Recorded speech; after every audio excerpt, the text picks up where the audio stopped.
चलो रिकॉर्डिंग जो है वो स्टार्ट हो गई है. Let me open the white board.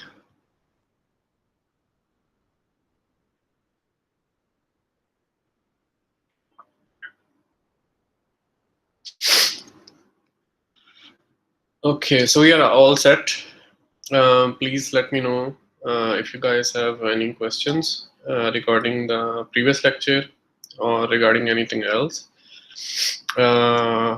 मेरे ख्याल में एग्ज़ाम से मुतालिक वही चीज़ है जो हम पिछले लेक्चर में बात कर चुके हुए हैं कि the next week is on.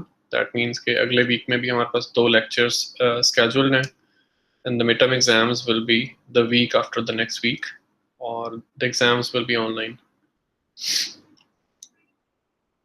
Okay.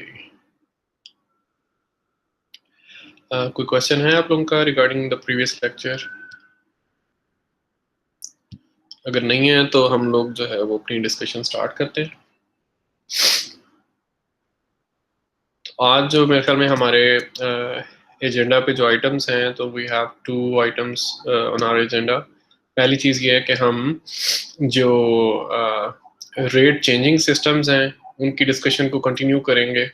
पिछले 2 लेक्चर्स में हम लोगों ने देखा है कि how to do decimation and interpolation systematically. That means के अगर हमने किसी डिस्क्रीट टाइम सिग्नल का सैम्पलिंग रेट डिक्रीज करना है या इंक्रीज करना है तो how to do it in a good वे.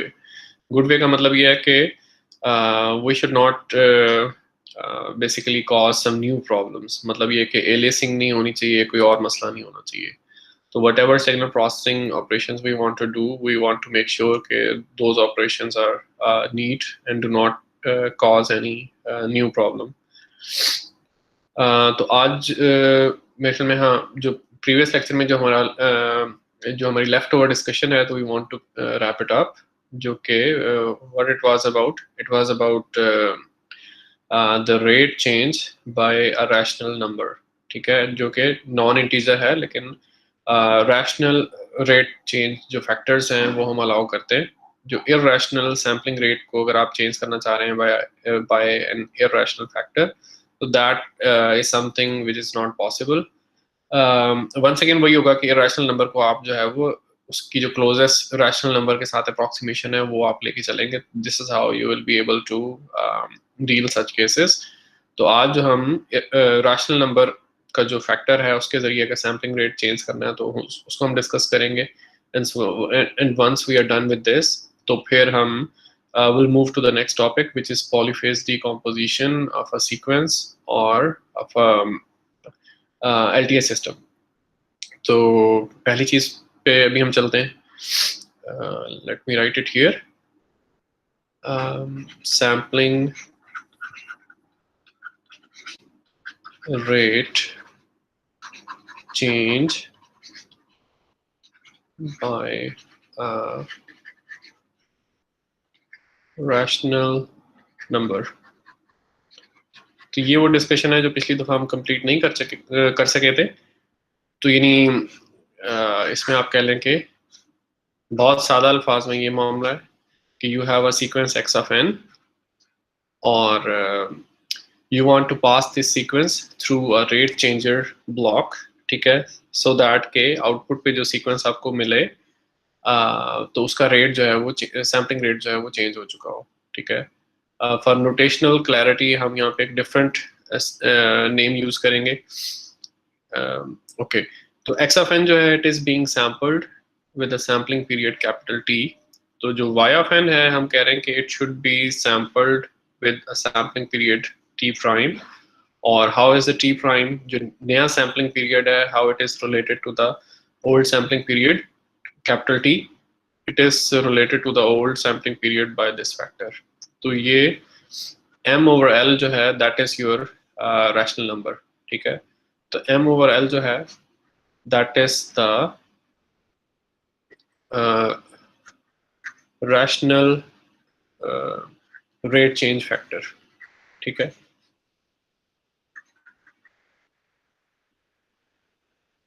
यानी अब इसकी एग्जांपल क्या है वही कि अगर हम m को फॉर एग्जांपल 3 सेट करते हैं, कैपिटल L को हम 2 सेट करते हैं तो we'll be getting this relationship.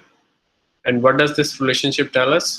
It tells us के जो नया सैम्पलिंग पीरियड है that is 1.5 times the old sampling period, तो दैट मीन्स कि ओवरऑल जो सैम्पलिंग रेट है वो डिक्रीज हो गया हुआ है, ठीक है। यानी सैम्पलिंग पीरियड बढ़ गया, 1.5 गुना हो गया, तो सैम्पलिंग जो रेट है तो it has been reduced 1.5 times. तो this kind of block we want to design. तो ये जो ब्लॉक है तो ये आपके पास रेट चेंजर ब्लॉक है, ठीक है।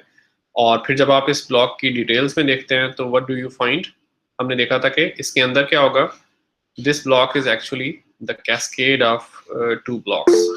तो कौन सा ब्लॉक है, पहले आपके पास जो है वो इंटरपोलेटर ब्लॉक है, और नेक्स्ट ब्लॉक जो है आपके पास दैट इज डेसिमीटर ब्लॉक। और इनपुट पे आप एक्स ऑफ एन जो है वो अप्लाई करते हैं, आउटपुट पे जो है you get y of n. अभी के लिए हम ये नोटेशन यूज कर लेते हैं। तो ये है जो रेट चेंजर ब्लॉक जिसकी हम बात कर रहे थे। तो जब आप उसको जूम इन करते हैं तो आपको पता चलता है कि उस ब्लॉक के अंदर जो है वो 2 सब ब्लॉक्स हैं। और फिर हम इसको फर्दर जूम करते हैं तो फिर हमें पता चलता है कि there are some further details to it. वो क्या डिटेल्स हैं कि जो आपका इंटरपोलेटर ब्लॉक है that is itself a cascade of 2 systems, और इसी तरह से जो आपका डेसीमीटर ब्लॉक है that is also a cascade of 2 sub systems, ठीक है। ये आपके पास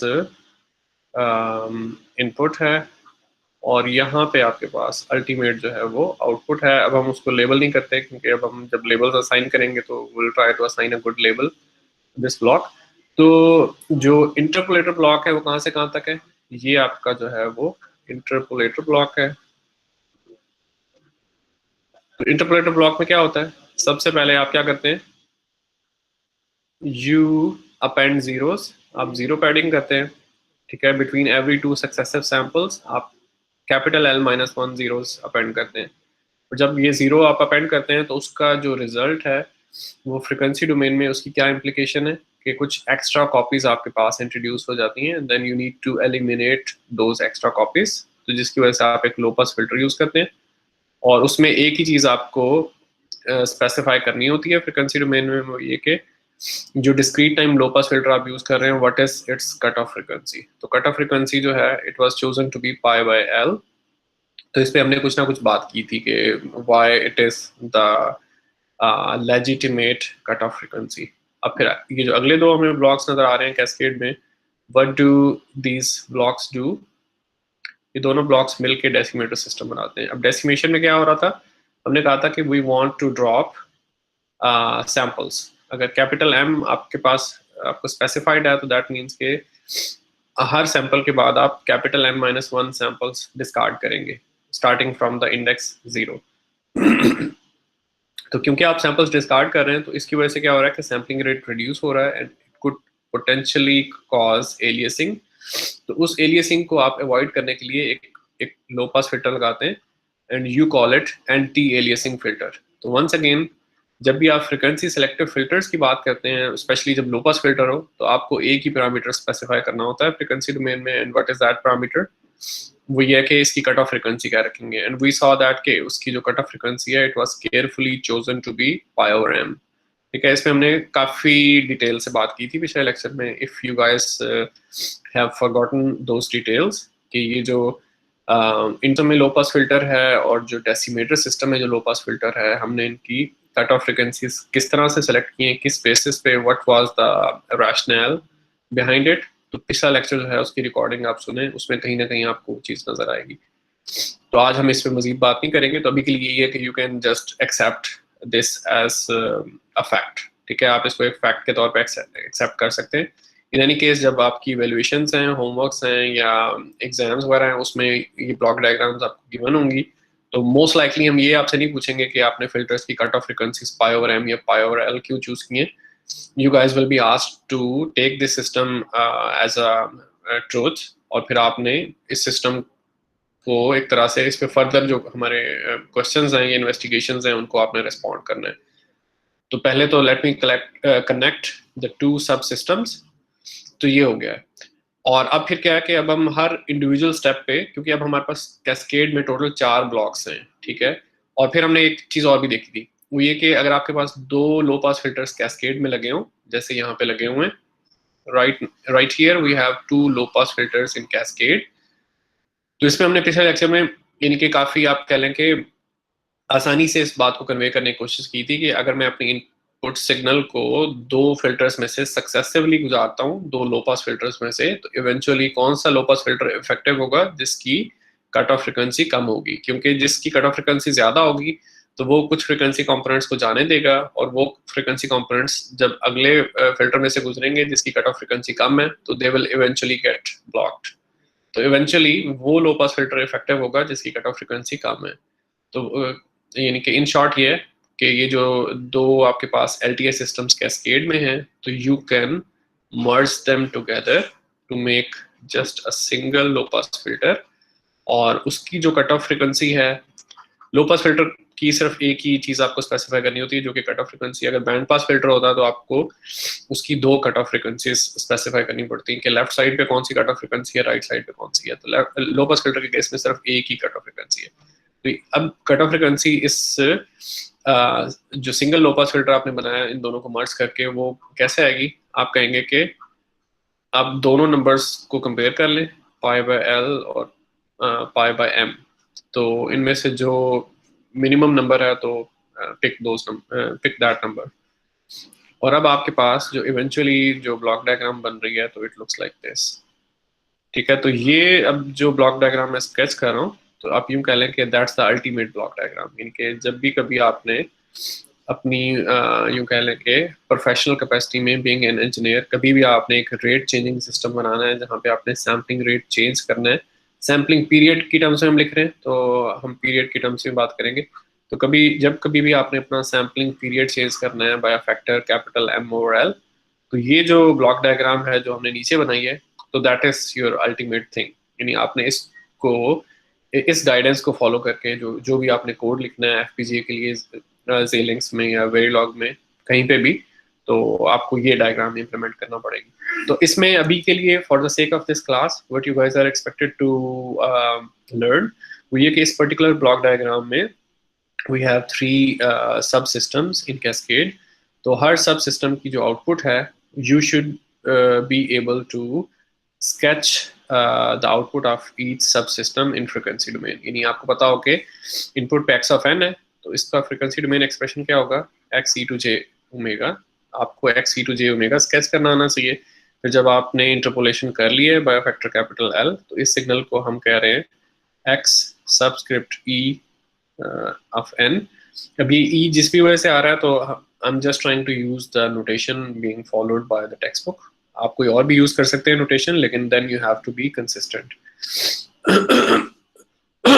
तो इसके कॉरेस्पॉन्डिंग जो फ्रीक्वेंसी डोमेन में जो सिग्नल होगा उसको हम लिखेंगे capital X subscript e to j omega. आपको ये स्केच करना आना चाहिए। यानी कि इसकी स्केचिंग क्यों इंपॉर्टेंट है कि हम ये देखना चाहेंगे कि how much have you learn के जो इंटरपोलेशन प्रोसेस है वो फ्रीक्वेंसी डोमेन में how does it look like.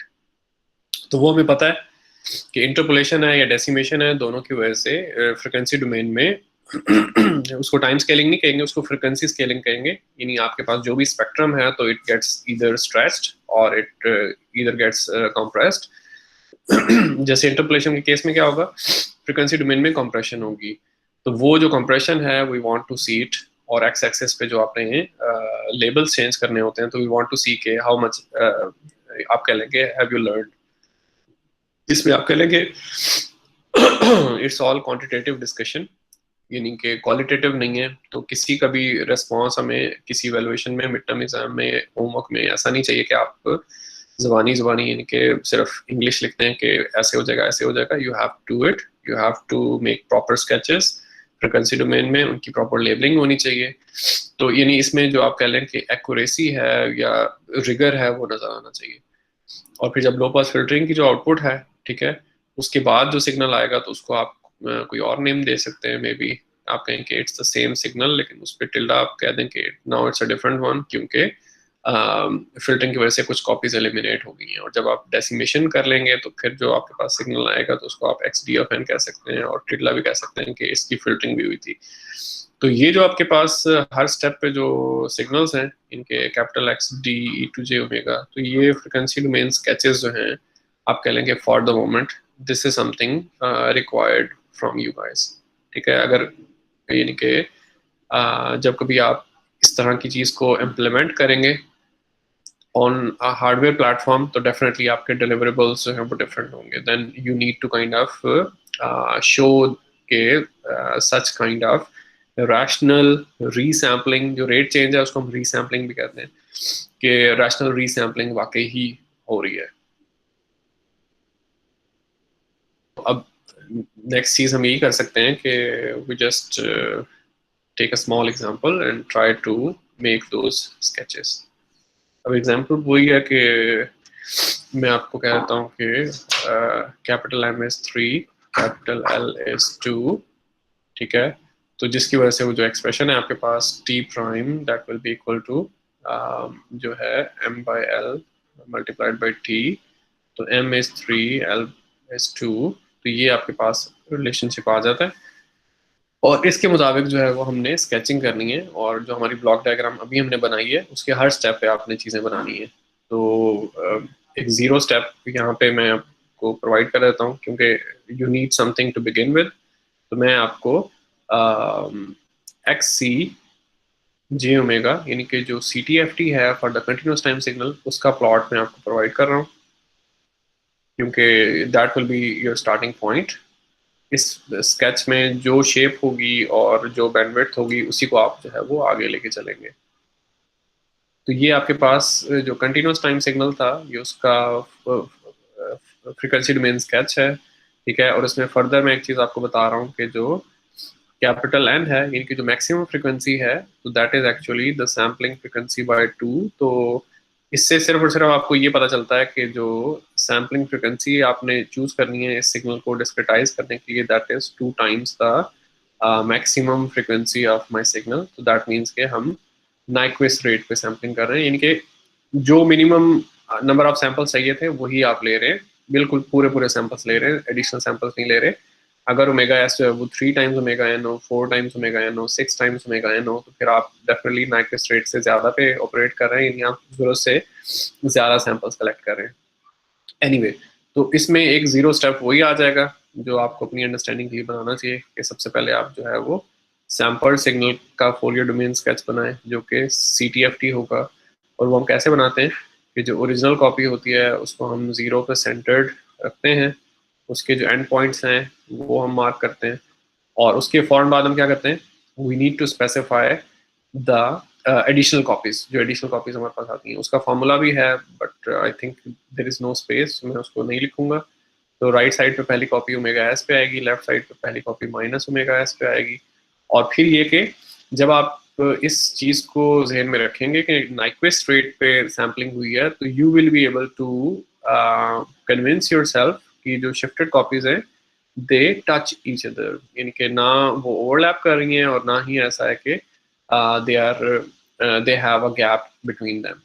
तो ये चीज़ बहुत ज़रूरी है, मैं इसको एम्फसाइज कर रहा हूँ क्योंकि जो इवेलुएशंस हैं उनमें इसी तरह की वेरिएशंस होंगी एग्ज़ाम वगैरह में, कि हम आपको कहें कि जो सैम्पलिंग फ्रीक्वेंसी थी that was 3 times the maximum frequency और 4 टाइम्स द मैक्सिमम फ्रीक्वेंसी। तो जहाँ पे गैप होगा between the original copy and shifted copies वो नज़र आना चाहिए, और जहाँ पे ओवरलैप होगा between the original copy and the shifted copies वो नज़र आना चाहिए। And if the situation is like this कि नाइक्विस्ट रेट है और कॉपीज जो हैं सिर्फ टच कर रही हैं, they are not overlapping, they are not separate, तो जो चीज़ जैसे है वो नज़र आनी चाहिए। आप यूँ कह लें कि इसमें जो हमारे पास जो क्राइटेरिया होगा फॉर इवेल्युएशन वो क्राइटेरिया टोटली यही है कि how much rigorously you have made the sketches. Okay, इस पर्टिकुलर सिचुएशन में ये मामला है, ठीक है। अगर मैं यहीं पे अगर 3 ओमेगा एस एज्यूम कर लूँ कि मैं ये एज्यूम करूँ कि sampling frequency 3 times the maximum frequency, तो ये जो शिफ्टेड कॉपीज हैं ये थोड़ा सा दूर दूर चली जाएंगी। और अगर मैं ये एज्यूम करूँ कि जो सैम्पलिंग फ्रीक्वेंसी है that is 1.5 times the maximum frequency, तो ये जो कॉपीज हैं they will start to overlap with each other. तो हर सिनेरियो में will lead to a different situation. तो ये काफ़ी इम्पोर्टेंट है. तो अगला जो स्टेप है, अब हम अपना जो है वो स्टेप 1 पे आए हैं, यानी कि हम डिस्क्रीट टाइम सिग्नल जो है वो बना रहे हैं. तो CTFT से DTFT का प्लॉट हम कैसे लेते हैं, रिकॉल कि हम क्या करते हैं, जो एक्स एक्सेस है उसमें हमने स्केलिंग करनी है, तो कैपिटल ओमेगा को इस चीज़ से मल्टीप्लाई करेंगे कि स्मॉल ओमेगा है, स्मॉल ओमेगा के अगेंस्ट आपने प्लॉट करना है, तो small omega is capital omega times T. तो सारा जो आपके पास एक्स एक्सिस है, तो you have to divide all the labels, ठीक है, by capital T. In short ये कि CTFT से DTFT पे आते हुए आपके पास जो शेप है of your spectrum it will be preserved, और y एक्सेस पे जो स्केलिंग फैक्टर है it will also remain unchanged. कौन सी चीज चेंज होगी, जो x एक्सेस पे जो लेबल्स हैं. तो ओमेगा एस जो है एक्चुअली कैपिटल टी से मल्टीप्लाई होना है, तो डिवाइड नहीं होना. ओमेगा एस जो है it will get multiplied by T, omega n जो है it will get multiplied by T, और इसी तरह से माइनस ओमेगा एस जो है it will get multiplied by T, और यहाँ पे minus omega n it will get multiplied by T. तो जब आप जो फैक्ट्स हैं वो रिकॉल करें, हमने क्या कहा था कि omega S is a very special frequency जिसकी वैल्यू क्या है 2π/t. तो when you multiply omega S with capital T, तो इवेंचुअली आपके पास क्या मामला होता है कि जो पहली शिफ्टेड कॉपी है वो कहाँ पे सेंटर्ड होती है 2π पे, और इस तरह से लेफ्ट साइड पे जो पहली शिफ्टेड कॉपी है वो कहाँ पे सेंटर्ड होती है -2π पे. And then we have many such copies. और ये जो ओमेगा एन है वो हमने पर्पसफुली क्या चूज किया था, that was omega s by 2. तो जब आप ओमेगा एन को मल्टीप्लाई करेंगे विद कैपिटल टी, ठीक है, तो आपके पास क्या मामला हो जाएगा, तो you will B omega S itself क्या है 2π/t, और फिर इवेंचुअली जब सारी मल्टीप्लिकेशंस आप करेंगे तो you will be getting a number which is pi. ठीक है, तो ये जो नंबर है आपके पास that turns out to be pi, और इस तरह से ये जो नंबर है that turns out to be -pi. तो आपके लेवल जो हैं वो ठीक बन रहे हैं. तो इसी चीज़ को फिर हम आगे कंटिन्यू करते हैं कि यहाँ वाइट बोर्ड पे हमारे पास जगह कम होती है, तो जिसकी वजह से आई हैव टू मेक दो sketches again and again, but I think के it is beneficial for you guys. तो ये हमारे पास स्केच है x e⁻ ओमेगा का, जो डिस्क्रीट टाइम सिग्नल की DTFT का स्केच है. पहली कॉपी 0 पे है, और DTFT के केस में नेक्स्ट कॉपी 2π पे है, और लेफ्ट साइड पे जो कॉपी है वो -2π पे सेंटर्ड है. There are many such copies. y axis पे जो स्केलिंग है 1/t है, और ये पॉइंट जो है आपके पास पाई है, ये पॉइंट आपके पास -पाई है. और अब आप वो काम करेंगे कि जब आपने जो अपना रैशनल रीसैम्पलर का जो ब्लॉक है, आई एज्यूम के you guys remember the block diagram जो भी हमने लेक्चर के स्टार्ट में बनाई है. तो अब नेक्स्ट स्केच जो हम बनाने लगे हैं, what is that sketch, that is the Fourier transform at the output of the block, जो कि रेट चेंज करता है by a factor capital L. ठीक है, तो x subscript e⁻ omega, how is it related to its input. तो ये है कि x e⁻ और फिर स्केलिंग फैक्टर कैपिटल एल. तो ये रिलेशनशिप है मैथमेटिकल. तो इसका मतलब ये है कि जो आपके पास पुराना प्लॉट था उसमें आपने फ्रिक्वेंसी स्केलिंग करनी है, और सादा अल्फाज में ये है कि जो आपके पास टॉप पे जो प्लॉट है you have to either stretch it or compress it depending upon the value of capital L. तो हमारी एग्जांपल में जो कैपिटल L है that is specified to be 2, since it is a number greater than 1, that means के you need to compress the plots. ठीक है, उसमें अब क्या मामला है कि you will make the same sketch as above. ठीक है, अकॉर्डिंग टू स्केल बनाना मुश्किल है, तो इसलिए आप वो सेम स्केच आप रिपीट करेंगे. अब उसमें इंपॉर्टेंट चीज़ ये होगी कि एक्स एक्सिस पे जो स्केलिंग होनी है तो वो आपने केयरफुली करनी है. अब उसमें क्या मामला है कि कैपिटल एल जो भी आपको स्पेसिफाइड है, तो you have to divide the X axis by that number. ठीक है, तो जो 2π वाला पॉइंट है तो that will be divided by capital L which is 2 in our case. Pi पे जो पॉइंट है that will also be divided by capital L. ठीक है, और इसी तरह से यहाँ पे माइनस पाई जो है that will also divided by capital L, minus 2 pi will be divided by capital L, यानी कि which is 2 in our case. तो ये मामला है। तो इवेंचुअली आपके पास क्या होगा, ये पॉइंट आपके पास पाई पे आ जाएगा, और ये पॉइंट पाई बाई 2 ही है, और ये 0 है, और ये माइनस पाई बाई 2 है, और ये माइनस पाई है। तो वैसे तो इट इज़ सफिशिएंट कि आपने यानी कि DTFT को माइनस पाई से पाई के आप कह लें कि ड्यूरेशन पे आपने इसको शो कर दिया, लेकिन if you want you can show extra copies, it's up to you. लेकिन फिर आपने उनकी प्रॉपर जो है वो लेबलिंग करनी है, ठीक है। तो जैसे हमें यहाँ पे देख के नजर आ रहा है कि हर कॉपी जो है उसकी विड्थ 2 पाई है, ठीक है। तो ये जो अगली कॉपी आप लिखेंगे तो उसकी विड्थ 2 पाई होनी चाहिए, ठीक है। तो अगर इनके ये आपके पास ओरिजिनल कॉपी है, कॉपी नंबर 0, राइट साइड पे जो पहली शिफ्टेड कॉपी है तो ये है, और राइट साइड पे दूसरी शिफ्टेड कॉपी ये है। तो पहली कॉपी का जो एंड है वो कहाँ पे हो रहा था, 3 पाई पे हो रहा था, तो आप उसको स्केल करेंगे, 2 से डिवाइड करेंगे। फिर ये जो कॉपी है 4 पाई पे सेंटर्ड थी, इसको आप 2 पे डिवाइड करेंगे। फिर इसका एंड जो है वो 5 पाई पे हो रहा था, इसको आप 2 से डिवाइड करेंगे to do the frequency scaling. तो ये चीज़ होगी। और ये हमारे पास जो है वो प्लॉट आ जाएगा आफ्टर द फर्स्ट स्टेप, जब आपने अपने डिस्क्रीट टाइम सिग्नल को इंटरपोलेटर ब्लॉक में से गुजारा है with capital L equal to 2। Time domain में क्या मामला हो रहा था कि हर दो सैंपल्स के दरमियान कैपिटल L माइनस 1 यानी कि 1 0 जो है वो एम्बेड हो रही थी या पैड हो रही थी। यानी कि टाइम डोमेन में आपने 0 पैडिंग किया है, हर दो सैंपल्स के दरमियान आपने एक 0 जो है वो एम्बेड किया है। और फ्रिक्वेंसी डोमेन में क्या मामला हुआ है कि यू गॉट द कंप्रेशन, जिसकी वजह से फिर इवेंचुअली आपके पास जो स्पेक्ट्रम है वो थोड़ा सा चेंज हो गया है। तो ये कौन सा स्पेक्ट्रम है, XE e⁻ omega DTFT of the output. कौन सी आउटपुट, जो इंटरपोलेटर ब्लॉक की आउटपुट है। तो इसके लेबल्स लेट मी रिकॉल के इसके क्या लेबल्स हैं। ओके तो अब राइट साइड पे जो कॉपी है तो it is centered at pi, left side पे जो कॉपी है it is centered at minus pi. ये जहाँ पे एक दूसरे को टच कर रही है तो that point is pi by 2, और इस तरह से ये पॉइंट जो है माइनस पाई बाई 2, और कंटिन्यूएशन। अब अगला step, you have to pass it through a filter, ठीक है। और वो फिल्टर कैसा था कि उसकी कट ऑफ फ्रिक्वेंसी आप कैसे कंप्यूट कर रहे थे, you have to take the minimum number pi by M, M is 3, pi by L, M L is capital 2, तो what's the minimum number, pi by 3, ठीक है। तो पाई बाय 3 कट ऑफ का आपने फिल्टर जो है वो इनके इट्स एन इंटरनल स्टेप जो आप शो करेंगे कि जो मेरा फिल्टर है मैं उसका फ्रिक्वेंसी रिस्पॉन्स बनाना चाह रहा हूँ। और फिल्टर किस तरह का हम यूज कर रहे हैं, ideal low pass filter. Ideal low pass filter कैसा होता है, जो कि 0 पे सेंटर्ड होता है। उसकी शेप कैसी होती है, इट्स लाइक अ बॉक्स, ठीक है। और उसके एंड पॉइंट्स कौन से होते हैं, ओमेगा सी, और ओमेगा सी कितना है इस केस में, पाई बाय 3 और माइनस पाई बाय 3।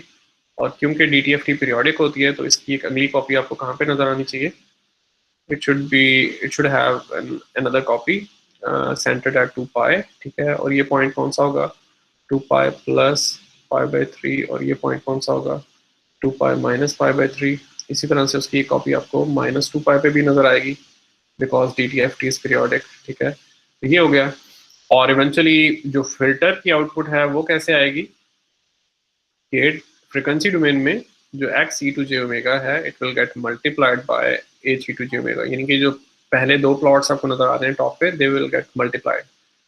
जब आप इनकी मल्टीप्लिकेशन करेंगे तो लेट्स सी के व्हाट हैपेंस आफ्टर दैट, ठीक है।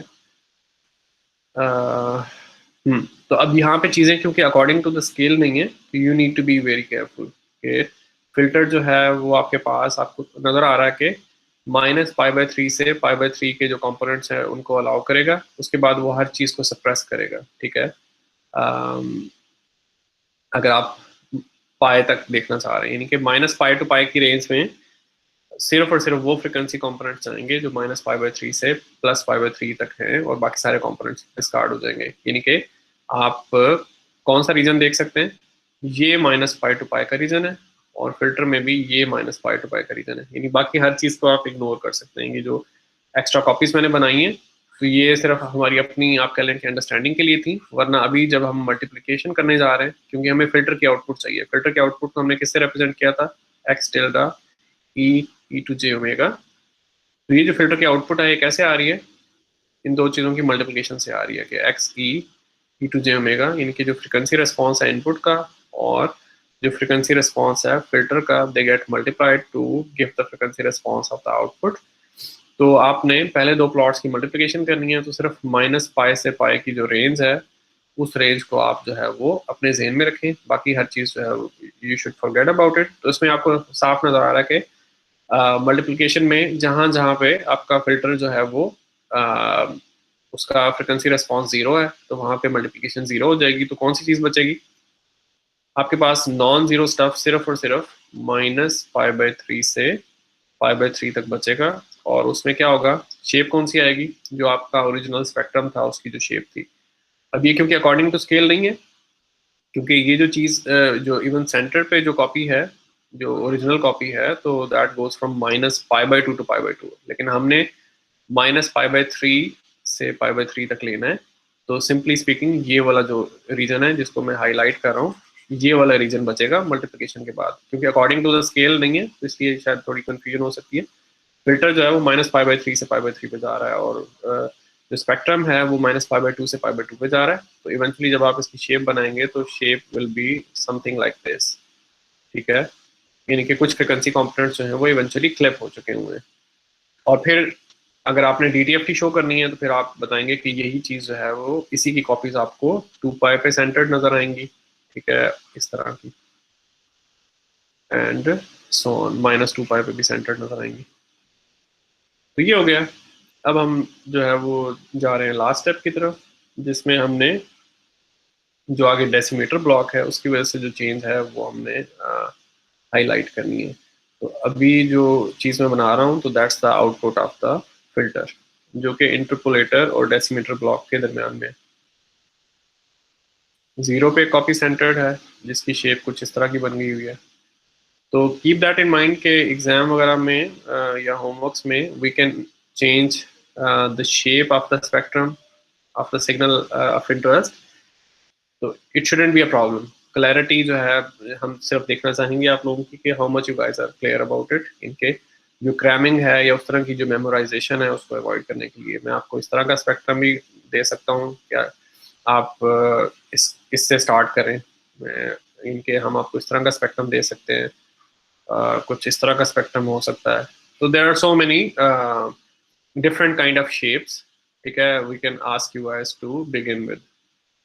तो it shouldn't be a problem. अगर आपके कॉन्सेप्ट क्लियर हैं तो आपको पता होना चाहिए कि how to make the sketches.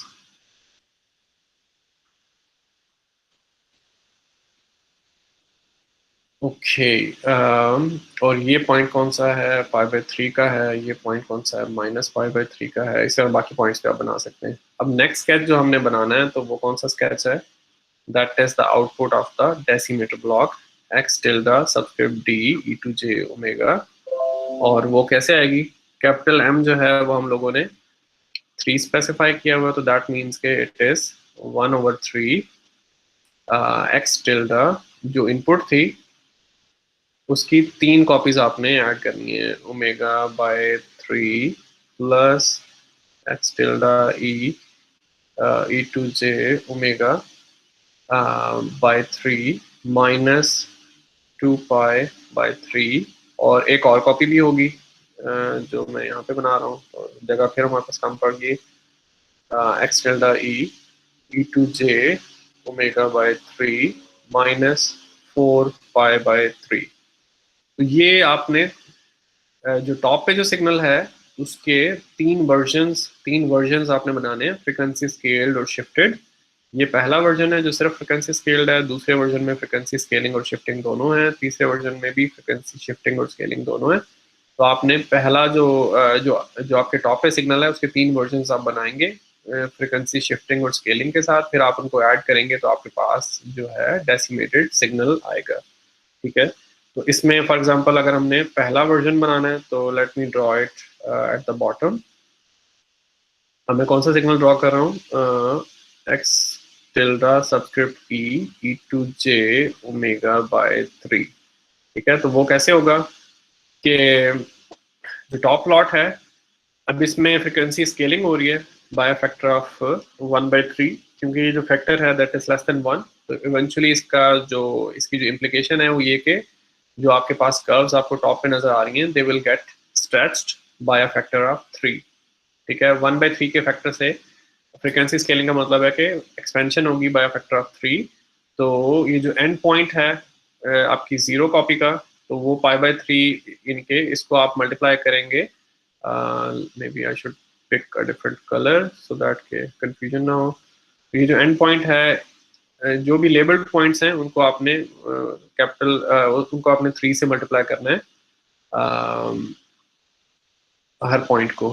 तो यू कैन सी ये जो शिफ्टेड कॉपी है तो उसमें क्या होगा कि ये जो जीरोथ कॉपी थी विच वाज सेंटर्ड एट 0, तो एक्सपेंशन के बाद क्या मामला हो गया कि इसके एंड पॉइंट कहाँ पे चले गए, पाई और -पाई पे। और अब उसके लेफ्ट और राइट पे जो कॉपीज नजर आ रही थी तो वो काफी दूर चली गई हुई है, क्योंकि राइट साइड वाली कॉपी 6 पाई पे चली गई हुई है। तो if I want to make a good diagram जो कि स्केल के मुताबिक हो, तो 6 पाई शो करने के लिए मुझे काफी दूर कॉपी बनानी पड़ेगी जिसकी गुंजाइश ही नहीं है। तो अगर आप बनाना चाह रहे हो तो आप बना सकते हैं, लेकिन इनके आपके पास एक कॉपी बच रही है -पाई से पाई के दौरान। इसी तरह से फिर आप जो है वो अगली चीजें बनाना शुरू कर सकते हैं कि मुझे X tilde subscript E to J omega by 3 minus 2π/3 ये वाला सिग्नल बनाना है। तो इसमें हम पिछले 1-2 लेक्चर्स में जो हमने आइट्रेशंस किए हैं उसके बाद हम कन्विंस हो चुके हुए हैं कि हमने क्या करना है, हमने फ्रिक्वेंसी शिफ्टिंग पहले करनी है और स्केलिंग बाद में करनी है। तो ये अब हमारे पास ओरिजिनल सिग्नल है। I think I am getting late, क्योंकि हमने अगली चीज़ भी शुरू करनी है। तो let me wrap it up quickly. तो ये भी मैंने कौन सा स्पेक्ट्रम बनाया है, that is the spectrum of x tilde e to J omega. अब इसमें हमने शिफ्ट करनी है और फिर हमने स्केलिंग करनी है। तो जब आप इस सारे स्पेक्ट्रम को शिफ्ट करेंगे बाय 2π/3, क्योंकि माइनस के साथ भी है तो ये सारा स्पेक्ट्रम राइट की तरफ शिफ्ट हो जाएगा। तो जो जीरो वाली कॉपी है वो कहाँ पे शिफ्ट हो जाएगी, 2π/3 पे। ठीक है, और ये चीज़ यानी ये वाली कॉपी शिफ्ट होके यहाँ पे आ गई है। और इसी तरह से जो -2π वाली जो कॉपी है तो वो शिफ्ट होके कहाँ पे आ जाएगी, यानी आप इसमें कर लें कि -2π और आई थिंक के +2π/3 आप करेंगे तो फिर आपके पास वो नेट पॉइंट आएगा। ठीक है, इसको राइट की तरफ जाना चाहिए, यानी कि इन शॉर्ट ये है।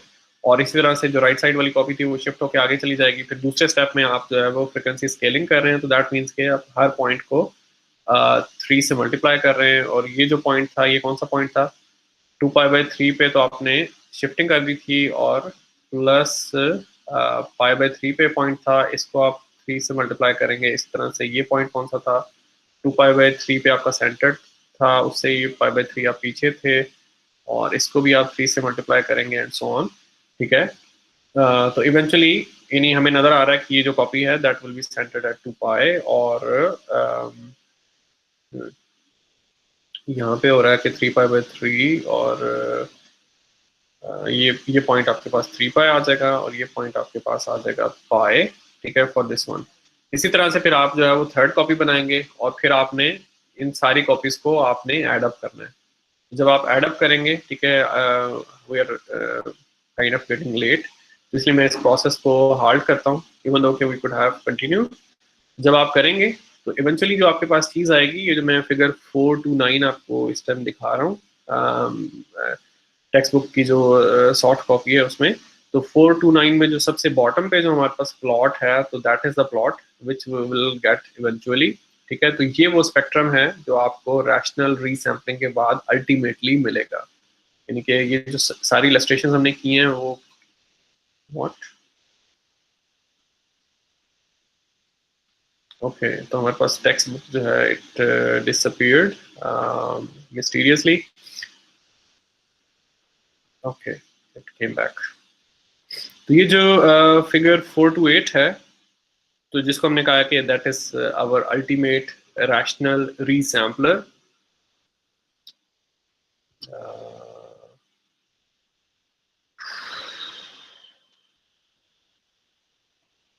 sure okay, what's going on?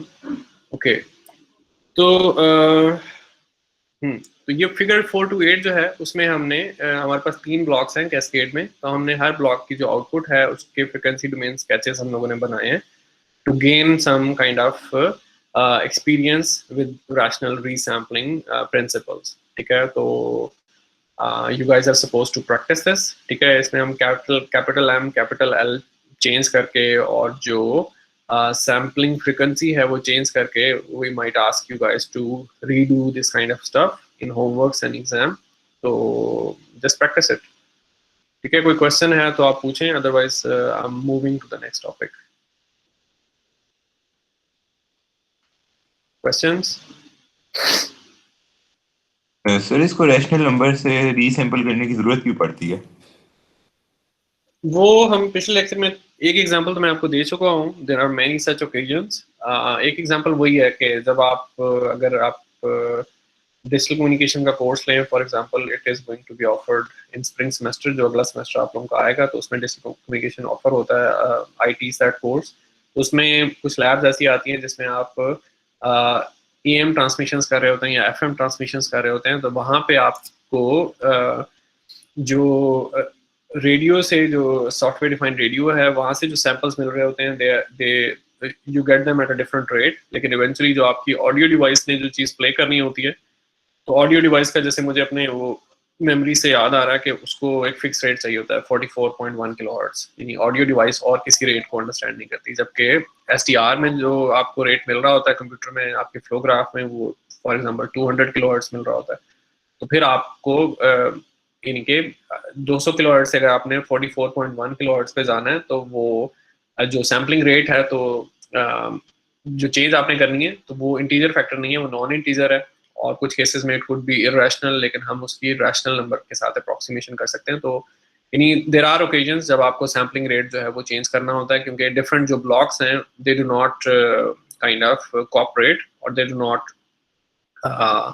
Kind of they are incompatible, यानी कि ऑडियो डिवाइस किसी और टीम ने बनाई हुई है, या आप कह लें कि जो ऑडियो कार्ड्स हैं उनके डिफरेंट स्टैंडर्ड्स हैं, तो they are not willing to compromise कि हम अपना सैम्पलिंग रेट 44.1 किलोहर्ट्ज के अलावा कुछ और करें। तो एसटीआर जो है they are made by someone else. तो इसी तरह से सेल फोन में भी इस तरह के मामला हो सकते हैं, या कोई भी और सोफिस्टिकेटेड आपके पास डिवाइस हो किसी भी तरह की, चाहे कोई ब्लूटूथ डिवाइस है कोई और, तो आप कह लें कि different devices they have been made by different vendors, और इवेंचुअली देयर कुड बी आप कह लें कि कंपैटिबिलिटी इश्यूज, तो सैम्पलिंग रेट चेंज करना हमें आना चाहिए। तो you will find applications scenarios जहाँ पे ये जरूरत पड़ेगी।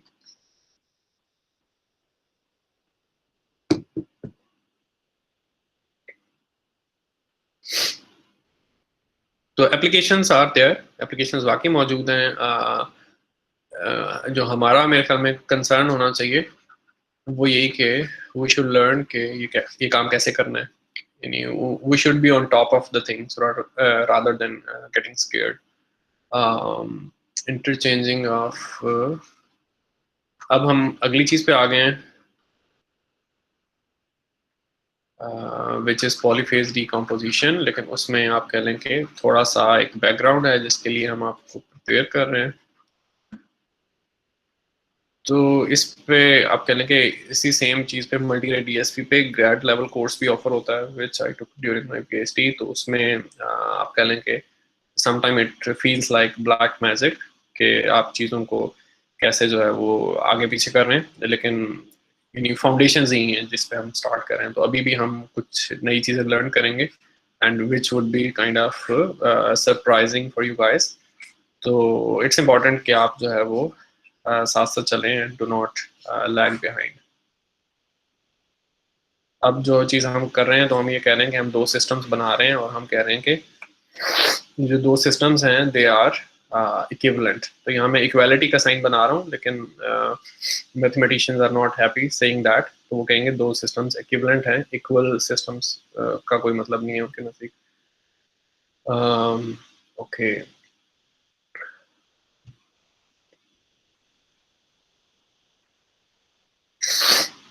तो इनके इसका मकसद ये है कि अगर आपने डेसीमीटर बनाना है तो चाहे आप सैंपल्स पहले ड्रॉप करें और बाद में फिल्टरिंग करें, या चाहे आप पहले फिल्टरिंग करें और बाद में सैंपल्स ड्रॉप करें, you will and up with the same thing, provided that के आप कुछ रूल्स हैं वो फॉलो करें। इनके दोनों सिस्टम्स हैं, उनकी इनपुट पे same signal x of N है, आउटपुट पे आपको same signal y of n चाहिए। और आप चाहे पहले सैंपल्स ड्रॉप करें और बाद में फिल्टरिंग करें, या पहले फिल्टरिंग करें और बाद में सैंपल्स ड्रॉप करें, you want to get the same output, तो उसके लिए आपको कुछ कंडीशंस जो हैं वो फॉलो करनी पड़ेंगी।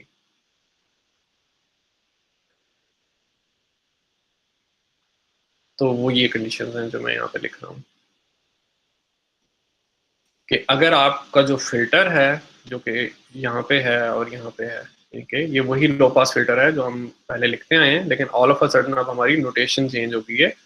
तो पहले हम फिल्टर को लिख रहे थे h e to J omega, लेकिन बिकॉज वी नो कि हम z equal e to J omega substitution कर सकते हैं, तो इस वजह से हम इसी सेम चीज़ को अब हम एच ऑफ z लिखना शुरू हो गए हैं। और जहाँ कहीं आपको h of z to power m नज़र आ रहा है, तो यू गाइज नो कि इसका क्या मतलब है कि जो भी एच ऑफ z आपको गिवन होगा उसमें जहाँ जहाँ z है तो वहाँ वहाँ आप z टू पावर m कर देंगे। और in terms of e to J omega ये कैसा आपको नजर आएगा, h e to J omega times capital M. तो ये मामला है। वंस अगेन इसकी जो एप्रिसिएशन है इट विल कम ग्रेजुअली, लेकिन अभी ये है कि यू हैव टू एक्सेप्ट कि ये जो दो सिस्टम्स हैं दे आर इक्विवेलेंट। जब आप ये एक्सेप्ट कर लेते हैं कि दो सिस्टम्स इक्विवेलेंट हैं, तो then a new world opens to you, ठीक है, जिसमें which is a world of multi rate DSP, जिसमें आप इन्हीं के ये जो फिल्टर्स हैं you gradually start to call them filter banks. और फिर आप जो है वो बड़ी आप कह लें कि महारत के साथ लाइक एन एक्रोबैट आप जो है वो ये जो फिल्टर्स हैं और जो डेसीमीटर इंटरपोलेटर हैं आप इनको स्वैप करते हैं, आगे पीछे करते रहते हैं, तो इट लुक्स लाइक मैजिक। तो ये दो सिस्टम्स हमारे पास इक्विवेलेंट हैं। लेट मी सी के ओके, तो let me try to spend a couple of minutes, मैं इसको प्रूव करने की कोशिश करता हूँ। यानी एक काम ये भी हो सकता है कि आप सिंपली इसको मान लें इनके, और हम आगे चलें, और ये हो सकता है कि फिर हम इसको 1-2 मिनट लगा के इस पर थोड़ी बात करें और फिर हम प्रोसीड करें। तो ये सिस्टम 1 है, सिस्टम 2 है, दोनों सिस्टम्स की सेम इनपुट है एक्स ऑफ एन, दोनों सिस्टम्स की सेम आउटपुट है वाई ऑफ एन। और um, um, एक सिस्टम में सैंपल्स पहले ड्रॉप हो रहे हैं बाद में फिल्टरिंग हो रही है, दूसरे सिस्टम में पहले फिल्टरिंग हो रही है बाद में सैंपल्स ड्रॉप हो रहे हैं। इनके अब डेफिनेटली इसमें मेमोराइजेशन मुश्किल है, मैं आप लोगों को मेमोराइजेशन नहीं कर रहा, तो ये ब्लॉक डायग्राम हम आप लोगों को प्रोवाइड करेंगे, you guys are supposed to utilize them. I kind of try to memorize them क्योंकि now it's kind of part of my tool box, तो मेरे टूल बॉक्स में इन्हीं की चीज़ें होनी चाहिए, तो जिसकी वजह से I try to memorize them. Otherwise इनकी memorization is not needed, but there are chances कि I might forget as well, तो जब मुझे लगेगा तो I will consult the textbook। तो अब यहाँ पे जो इंटरमीडिएट स्टेप है वहाँ पे हमने आउटपुट लेवल कर दिया है। जो सिस्टम ए है तो एक सिस्टम ए है एक सिस्टम बी है, इनके 1 और 2 के बजाय आप कह सकते हैं कि ये सिस्टम ए है और सिस्टम बी है, तो जिसकी वजह से x a of n x b of n लिखा हुआ है। तो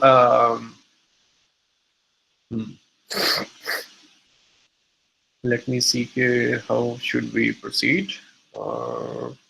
चलें इसका आर्ग्यूमेंट है, let me see from the textbook. तो उन्होंने जो सिस्टम बी है उसको प्रोसीड करके सिस्टम ए तक पहुंचे हैं, तो हम भी फिर उसी तरह से चलते हैं। सिस्टम बी को हम देख रहे हैं, तो सिस्टम बी में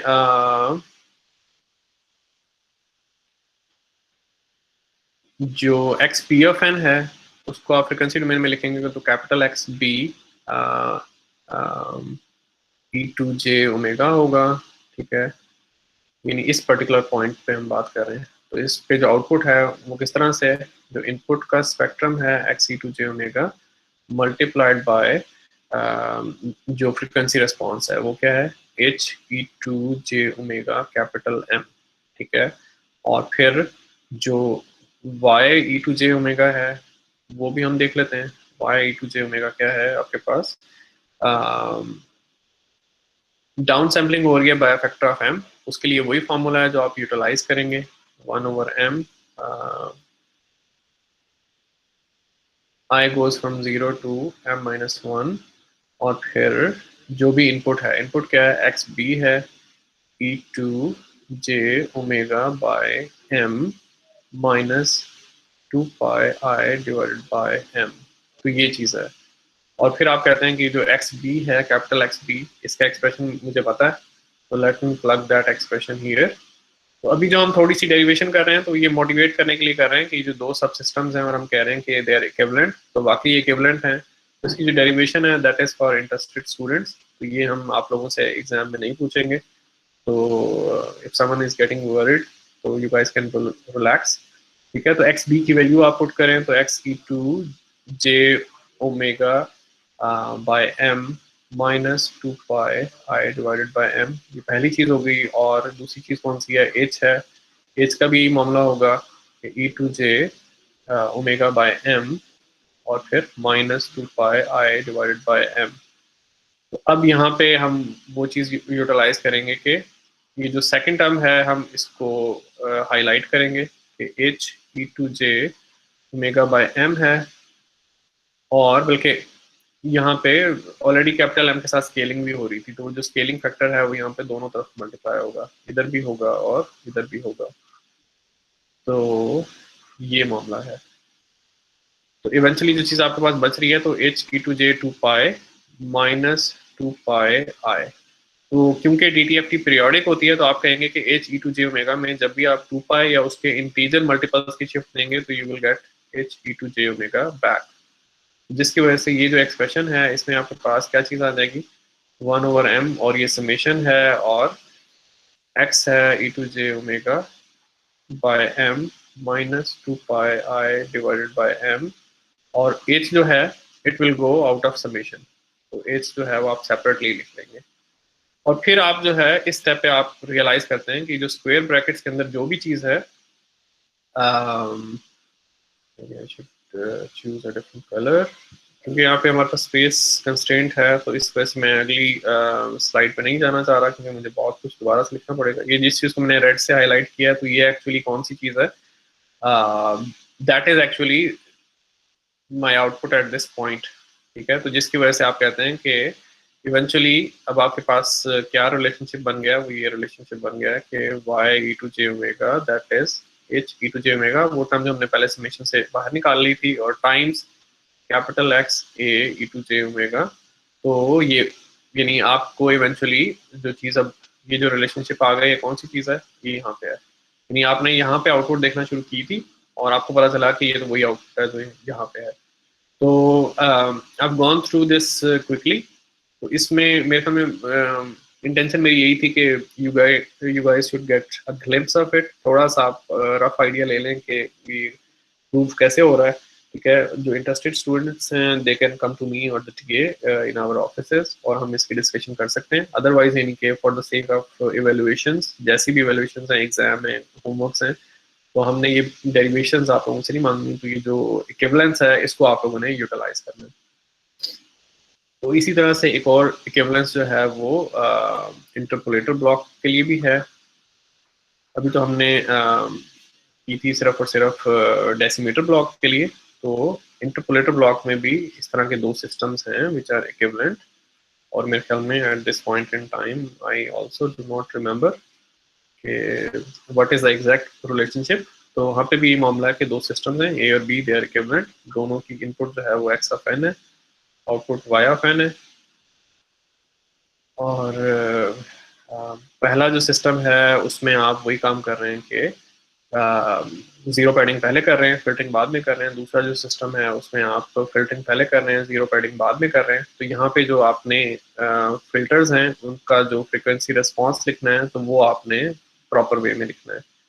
तो लेट मी लुक अप, क्योंकि I also forgot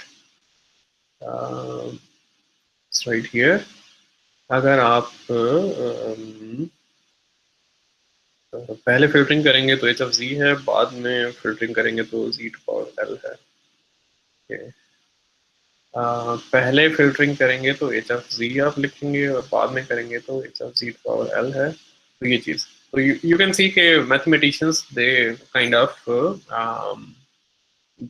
became saints, इनके उन्होंने हर चीज से आइसोलेट होके ये इस तरह के रिलेशनशिप डिराइव किए हैं, क्योंकि they are not very straightforward to deduce. ठीक है, तो जब ये काम हो रहा होता है तो they are kind of secluded from the rest of the world, तो वो बिल्कुल यकसुई के साथ ये काम कर रहे होते हैं। तो अब ये जो चीज लिखी गई है, तो अब आप जो है वो इंटरमीडिएट पॉइंट्स को लेबल कर सकते हैं, और आप उसी तरह से फ्रीक्वेंसी डोमेन जो एक्सप्रेशंस जो आपने पिछले 4-5 लेक्चर्स में जो वोकैबुलरी डेवलप किया है उसको यूटिलाइज करके यू कैन प्रूव कि A and B they are equivalent.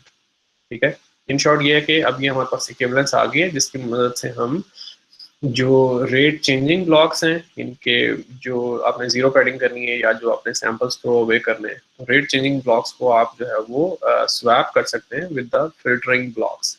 लेकिन फिर उसके लिए कंडीशन क्या है कि आपको जो फिल्टर है वो आपको अप्रोप्रिएटली चेंज करना पड़ेगा। अब यानी कि ये जो दो ब्लॉक्स इक्विवेलेंट हैं, जिसमें एक जगह हमने लिखा हुआ है एच जी पावर एल जो पहला सब सिस्टम है, और जो दूसरा सिस्टम है बी सिस्टम, उसमें हमने लिखा हुआ है एच ऑफ सी।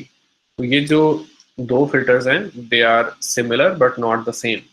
क्यों? क्योंकि जो भी आपके पास एच ऑफ जी का एक्सप्रेशन होगा, फॉर एग्जाम्पल मैं लिखता हूँ कि एच ऑफ जी जो है that is g square plus 1 divided by g plus 3। तो जब आप h g to power l लिखेंगे तो उसमें क्या होगा, जहां जहां पे जी है तो वहां पे आप जी टू पावर एल से रिप्लेस करेंगे, तो वो किस चीज के इक्वल हो जाएगा, g to power 2l plus 1 divided by g to power l plus 3। तो ये जो दो फिल्टर्स आपके पास बनते हैं they are similar but not the same. तो ये चीज आपने ध्यान में रखनी है, यानी कि जो स्वैपिंग हो रही है तो ये फ्री ऑफ कॉस्ट नहीं हो रही है, इसकी आप कह लें इम्प्लीकेशन है, उसकी वजह से मैथमेटिकली आपका फिल्टर थोड़ा सा चेंज हो जाता है। तो दैट्स द थिंग। अब हम इनके equipped with lot of new tools. ठीक है, तो अब हम जो हमारा नेक्स्ट मेन टॉपिक है उसकी तरफ हम चलते हैं, इस पॉलीफेज डिकम्पोजिशन। तो एज द नेम इम्प्लाइज के आपने किसी चीज़ को डिकम्पोज करना है, ब्रेकअप करना है इनटू कंपोनेंट्स, और जो कंपोनेंट्स हैं उनको हम क्या कहते हैं, पॉलीफेज कंपोनेंट्स। और किस चीज़ को डिकम्पोज करना है, आप किसी भी सीक्वेंस को कर सकते हैं, और जब आप इस एक्स को नोटेशन वाइज एच लिखना शुरू कर देंगे then you guys will know कि ये जो सीक्वेंस है now it's not an arbitrary sequence, rather it's a very special sequence. और किस तरह का सीक्वेंस है, that's the impulse response of some LTI system. ठीक है, तो आज जो चीज हम करेंगे that will be the decomposition of h of n into its component. कितने कंपोनेंट्स होंगे, कैपिटल एम कंपोनेंट्स होंगे, और each component will be called polyphase component. कोई क्वेश्चन है अभी तो डू लेट मी नो।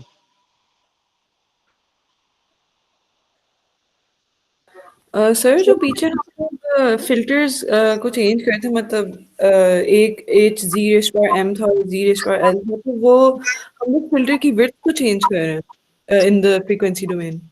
नहीं, उसको विड्थ नहीं कहना चाहिए। आप जहां जहां पे आप z है आप उसको रिप्लेस करते हैं with z to power l, या z को आप रिप्लेस करते हैं with z to power m। तो इसको हम ये नहीं कहेंगे कि विड्थ चेंज हो रही है, विड्थ भी हो सकता है चेंज हो रही है जिसको आप कट ऑफ फ्रीक्वेंसी के साथ रिलेट करना चाह रही हैं, लेकिन यहाँ पे जो रिलेशनशिप्स हैं they are kind of silent about it. अगर मैंने एच ऑफ जी को रिप्लेस किया है with h of g to power l, इससे हो सकता है कि कट ऑफ फ्रीक्वेंसी चेंज होती हो, लेकिन इस रिलेशनशिप से बज़ाहिर नजर नहीं आती है।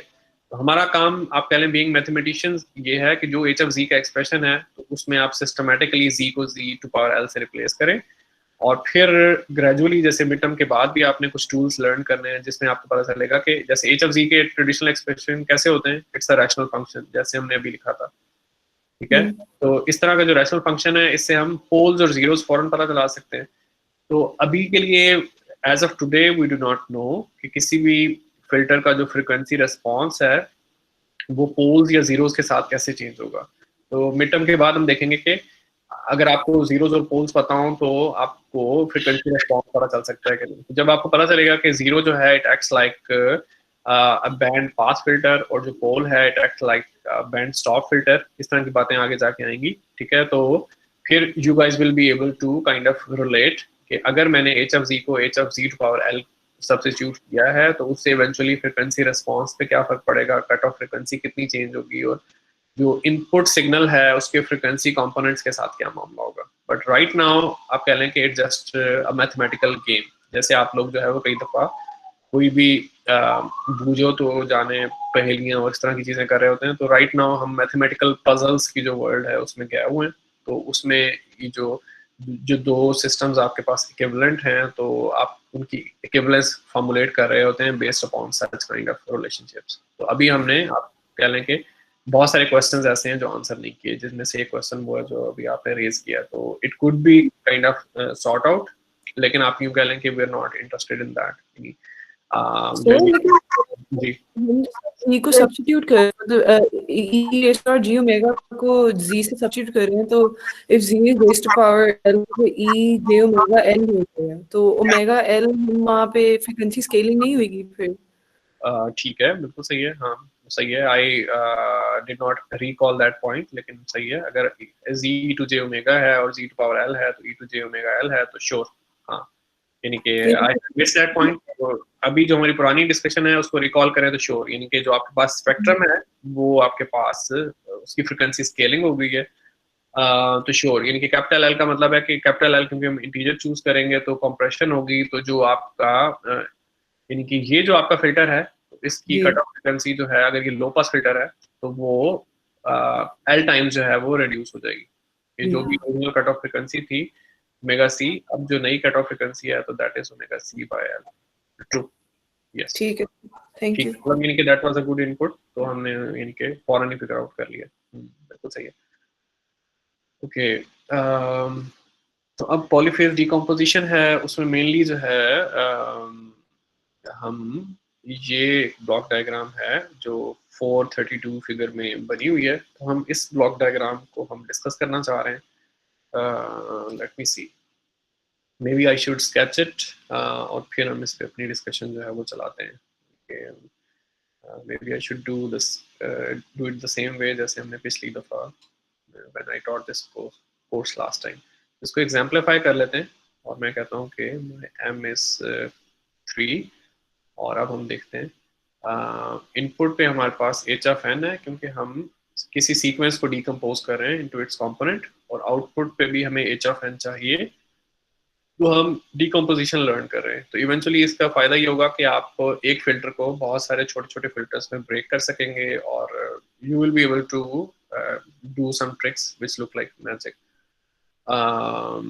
तो यहाँ पे एच ऑफ एन है, m इक्वल टू 3 है, तो आपको 3 इसकी ब्रांचेस बनानी है, इनके इसके 3 कंपोनेंट्स आप बनाना चाहेंगे। जो आप m स्पेसिफाई करेंगे, एच ऑफ एन जो सीक्वेंस है उसके 3 सब सीक्वेंसेस बन जाएंगे। तो पहला जो सीक्वेंस है you will not do any time delay or time advance with it। दूसरे सीक्वेंस के साथ आप टाइम एडवांस करेंगे, तीसरे के साथ आप टाइम एडवांस करेंगे। टाइम एडवांस को हम z से रिप्रेजेंट करते हैं, और अभी इसमें सारी चीज़ें हम 1 बाय 1 जो है वो इन पे बात करते हैं। और फिर आप you guys will do some decimation by a factor of capital M, और कैपिटल M कितना है आपके पास 3 है। और जब आपने डेसिमेशन कर लिया है, सैंपल ड्रॉप कर लिए हैं, उसके बाद फिर आप जो है वो इंटरपोलेशन करेंगे बाय द सेम अमाउंट, ठीक है, कैपिटल M, यानी कि जीरो पैडिंग आप करेंगे। तो अपेरेंटली इनके जो सबसे पहले जो हमारे पास इनिशियल थॉट्स होते हैं उसमें हमें लगता है कि अगर हम डेसिमेशन कर रहे हैं फॉलोड बाय इंटरपोलेशन तो ये तो दोनों का नेट इफेक्ट जीरो होना चाहिए, लेकिन ऐसा नहीं है। जो सैंपल्स ड्रॉप हो जाते हैं वो वापस नहीं आते, और ये जो इंटरपोलेशन है it will just append zeros between the left over samples, तो इनका नेट इफेक्ट जीरो नहीं है। तो इस ट्रैप में हमें नहीं आना है। और फिर ये कि जो आपने टाइम एडवांस पहले किया था तो वो आपने वापस करना है। जैसे आपने अगर लोन लिया था तो वो लोन आपने रिटर्न करना है, तो हर टाइम एडवांस के बदले में टाइम डिले है, और ये चीज़। और इवेंचुअली ये जो सारी कॉपीज़ हैं, ये जो 3 कॉपीज़ हैं, तो you will add all of the 3 copies together, क्योंकि M3 है। तो फिर जो आपके पास आउटपुट आएगी तो hopefully it will be h of n। तो ये पॉलीफेज डिकम्पोजिशन है, और इसमें इस पर्टिकुलर स्टेज पे जो हमारे पास सिग्नल्स आते हैं वी कॉल देम ई सब k ऑफ n। ये जो चीज़ है इसको हम कहते हैं कि ये हमारे पास पॉलीफेज कंपोनेंट्स हैं, यानी कि हमने अपना जो सीक्वेंस है उसको ब्रेकअप कर दिया इनटू मल्टीपल सब सीक्वेंसेस, और यहाँ पे k का सबस्क्रिप्ट मैंने यूज किया, तो k जो है it is something which goes from 0 to m-1, तो दैट मीन्स के इस पर्टिकुलर केस में जो आपका k है जिसको हमने एग्जाम्पलीफाई किया हुआ है, it will go from 0 to 2, तो दैट मीन्स कि जो पहली चीज है इसको आप आउटपुट करेंगे, इसको आप लेबल कर देंगे E0n, नेक्स्ट चीज को आप कहेंगे E1n, और अगली चीज को आप कहेंगे E2n। तो हुआ ये है कि आपने h ऑफ n जो है उसके 3 आपने टुकड़े कर लिए, तो ओरिजिनल सीक्वेंस के बदले में आपको 3 सब सीक्वेंसेस मिल गए, E0n, E1n और फिर E2n। तो अब फिर maybe I should choose different colour. Okay, यहाँ से यहाँ तक स्प्लिटिंग है, और फिर यहाँ से आगे फिर मर्जर है, तो यानी ये वो पार्ट है जिसको आप कह रहे हैं कि डीकम्पोजिशन है, जो पॉलीफेज डीकम्पोजिशन है। जिस चीज को हम डीकम्पोजिशन कह रहे थे वो ये चीज है, यानी कि यहाँ से यहाँ, यहाँ से उससे आगे जो है वो आप कह लें कि रिकंस्ट्रक्शन कह लें। वो रिकंस्ट्रक्शन इसलिए है कि हम कंफर्म करना चाह रहे हैं कि जो डीकम्पोजिशन हमने किया है वो वाकई सही है कि नहीं, यानी कि ये जो ईज हैं जिनको हम पॉलीफेज कंपोनेंट्स कह रहे हैं, इनको अगर हम प्रॉपरली कंबाइन करें तो वाकई हमें एच ऑफ एन वापस मिलेगा कि नहीं मिलेगा। जो पॉलीफेज डीकम्पोजिशन है वो सिर्फ यहाँ से यहाँ तक है, उससे आगे जो है दैट इज रिकंस्ट्रक्शन, और रिकंस्ट्रक्शन इसलिए है कि टू कंफर्म के we did the right thing और नॉट, ठीक है, कि हमने सही चीज की है कि नहीं। ओके, तो अब हम इसी चीज को कंटिन्यू करते हैं, ठीक है। पॉलीफेज डीकम्पोजिशन ही है, और कैपिटल एम हमने 3 स्पेसिफाई किया हुआ है, तो दैट मीन्स के जो भी आपका सीक्वेंस ऑफ इंटरेस्ट है which is the impulse response of an discrete time LTI system, उसको आप उसी तरह से 3 हिस्सों में ब्रेक कर रहे हैं। कितने हिस्सों में ब्रेक करना है? जो कैपिटल एम आपने स्पेसिफाई किया है। तो और फिर हर जो आप कह लें कि सब सीक्वेंस है उसको आपने पहले डेसिमेट करना है, उसके बाद जो है आपने उसको इंटरपोलेट करना है, राइट। 3 सब सीक्वेंसेस हैं तो 3 दफा तो ये चीज होगी, ठीक है। सर जी बताएं। सर एक के अंदर एल नहीं आना चाहिए जो इसमें इंटरपोलेट करना है? नहीं, वो अभी हम इस पे बात करेंगे, यानी श्योर के काफी कुछ आ रहा है, तो यानी कि you guys need to absorb it, लेकिन अभी आप कोशिश करें कि जिस तरह से यानी कि मैं कन्वे कर रहा हूँ तो उसको आप यानी कि लिसन करें। मकसद ये है कि अभी जैसे मैंने आपको बताया कि यहाँ से यहाँ तक डीकम्पोजिशन हो रही है, यहाँ से आगे रिकंस्ट्रक्शन हो रही है। तो डीकम्पोजिशन करते हुए आपने जिस फैक्टर से आपने सैम्पलिंग रेट चेंज किया था, तो रिकंस्ट्रक्ट करते हुए भी आपने उसी रेट से ही सैम्पलिंग रेट आप कह लें कि दोबारा चेंज करना है। एक चीज़ तो ये है कि जो जिस रेट से आपने यहाँ पे डेसिमेशन किया है उसी से आप इंटरपोलेशन करेंगे, क्योंकि यहाँ पे ये वो चीज़ नहीं है जो अभी थोड़ी देर पहले हमने स्टडी किया जिसमें हम रैशनल रीसैम्पलिंग कर रहे थे कि हम जो सैम्पलिंग पीरियड है उसको एक फैक्टर से चेंज कर रहे थे। कौन सा फैक्टर था? जो कि m/l था। यहाँ पे वो मामला नहीं हो रहा है। यहाँ पे आप यूं कह लें कि ये जो पर्टिकुलर सिचुएशन है इसमें कोई रेट चेंज नहीं है। आप एच ऑफ एन आप प्रोवाइड करते हैं, उसके आप पीसेस बनाते हैं, टुकड़े बनाते हैं, ठीक है, जिनको आप पॉलीफेज कंपोनेंट कहते हैं, और वो पॉलीफेज कंपोनेंट आपको बिल्कुल यहाँ पे मिल जाते हैं, ठीक है। तो अगर आपने सिर्फ डीकम्पोजिशन देखनी है तो दैट्स द एंड, यानी यहाँ से आगे जाने की जरूरत नहीं है। तो अगला जो पार्ट है वो हम इसलिए बना रहे हैं कि जो कंपोनेंट्स हमने बनाए हैं वो वाकई सही कंपोनेंट्स हैं कि नहीं। तो फिर आप रिकंस्ट्रक्शन करते हैं, और रिकंस्ट्रक्शन बाय डेफिनेशन ये है कि जिस चीज को आपने डिकम्पोज किया था वही चीज आपको वापस मिलनी चाहिए। तो यानी फंडामेंटली 2 मुख्तलिफ चीजें हैं। रैशनल रीसैम्पलिंग एक और काम कर रहा है और यहाँ पे एक और काम हो रहा है। तो अब यानी कि वही बात है कि गिव योरसेल्फ सम टाइम, यानी कि डेफिनेटली कीप आस्किंग क्वेश्चंस, यानी कि आई एम नॉट स्टॉपिंग, क्योंकि क्वेश्चंस आर इम्पोर्टेंट। लेकिन ये है कि देखते भी रहें कि व्हाट इज गोइंग ऑन, ठीक है। तो इसमें डेफिनेटली अगला एक लेक्चर तो कंफर्म है कि हम पॉलीफेज की बात कर रहे होंगे और उससे अगले लेक्चर में भी शायद हाफ ऑफ द टाइम हम इस पे स्पेंड कर रहे होंगे, तो हम इस पॉलीफेज पे यानी कि अभी 1.5-2 लेक्चर्स हमारे पास हैं, तो इस पे हम वापस आते रहेंगे। तो ये पर्टिकुलर सिचुएशन है। अब इसको वही है कि इसको हम एग्जाम्पलीफाई करके जो है वो इसको बेहतर जो है वो इलस्ट्रेट कर सकते हैं। स्पेस हमारे पास नहीं है और मैं एक दफ़ा फिर कोशिश कर लेता हूँ इसको रीस्केच करने की, सो दैट के जो कुछ भी हम कर रहे हैं तो वो नीट वे में कन्वे हो जाए।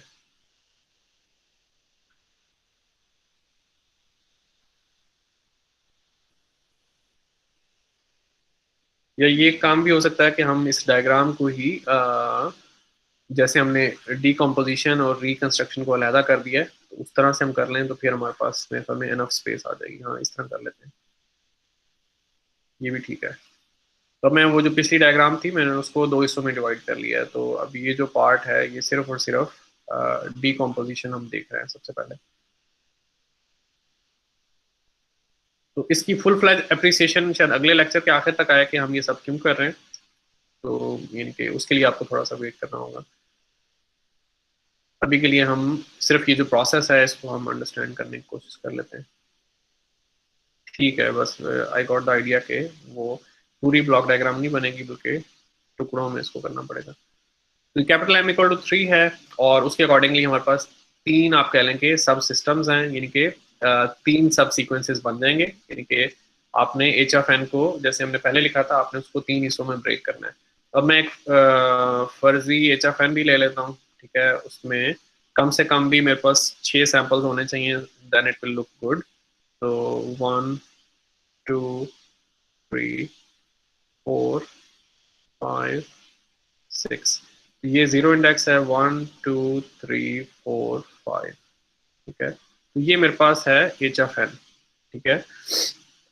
और यही h ऑफ n पहला जो सबसे ऊपर जो हमारे पास फ्लो जा रहा है हमारे पास सिग्नल का, तो उसमें ये जो सिग्नल है इटसेल्फ ऐसे ही आ जाएगा, यानी 1 2 3 4 5 और फिर ये 6, ये उनके एम्पलीट्यूड्स हैं 1 2 3 4 5 6।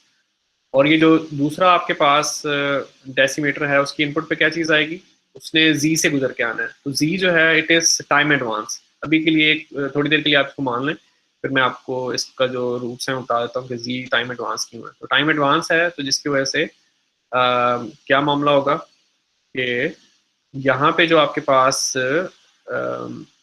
सीक्वेंस आएगा वो क्या होगा, वो यही होगा 1 2 3 4 5 और 6, लेकिन इंडेक्सेस चेंज हो चुके होंगे। तो टाइम एडवांस का क्या मतलब है कि नाउ इट बिगिंस एट -1 और 0 1 2 3 4 और 4 पे एंड हो रहा है।